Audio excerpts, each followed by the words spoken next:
uma política integrada, né? Porque eu acho muito pouco produtivo você segmentar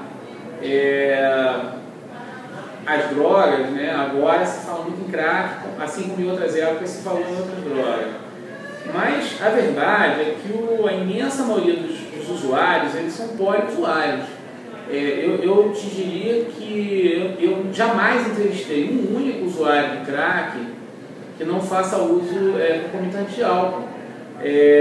Não apenas porque é uma população fragilizada, socialmente estigmatizada, claro que também é isso, mas é uma coisa também farmacológica, entendeu? O crack, ele é uma apresentação muito concentrada e muito intensa da cocaína. E como a absorção é muito rápida, algo como 10 segundos você já tem uma quantidade razoável de crack no sistema nervoso central.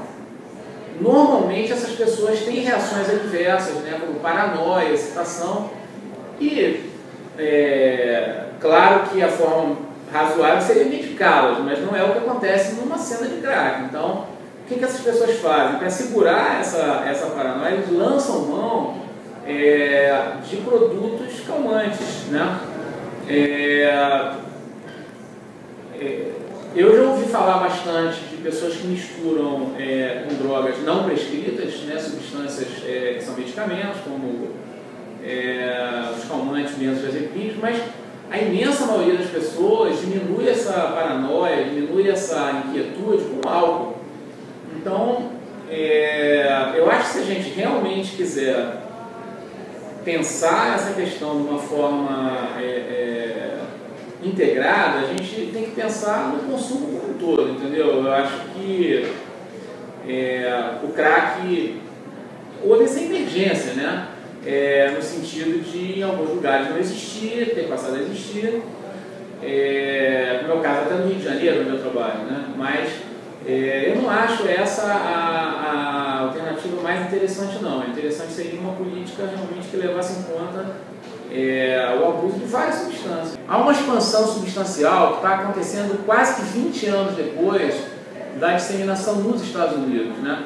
Então a gente, dessa vez, está bastante descolado da situação mundial. Então os Estados Unidos ele conseguiu lidar com essa questão. Não estou dizendo que é simples nem que é imediato, mas eu acho que é possível lidar, entendeu? Uma combinação de várias políticas, desde reduzir a oferta, na minha opinião, a forma melhor é oferecer alternativas para as comunidades mais pobres.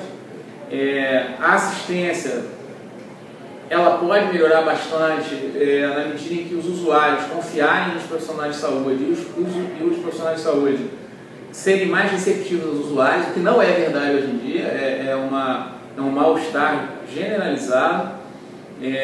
A gente tem tido muita dificuldade de trabalhar, por exemplo, com o programa de saúde da família, porque esse é um tema muito polêmico nesse âmbito. Então a gente vê os usuários de crack hoje basicamente no sistema de saúde. Quando eu encontro eles é nas UPAs, é nas emergências. Então assim, a gente tem que desarmar os espíritos de parte a parte, né?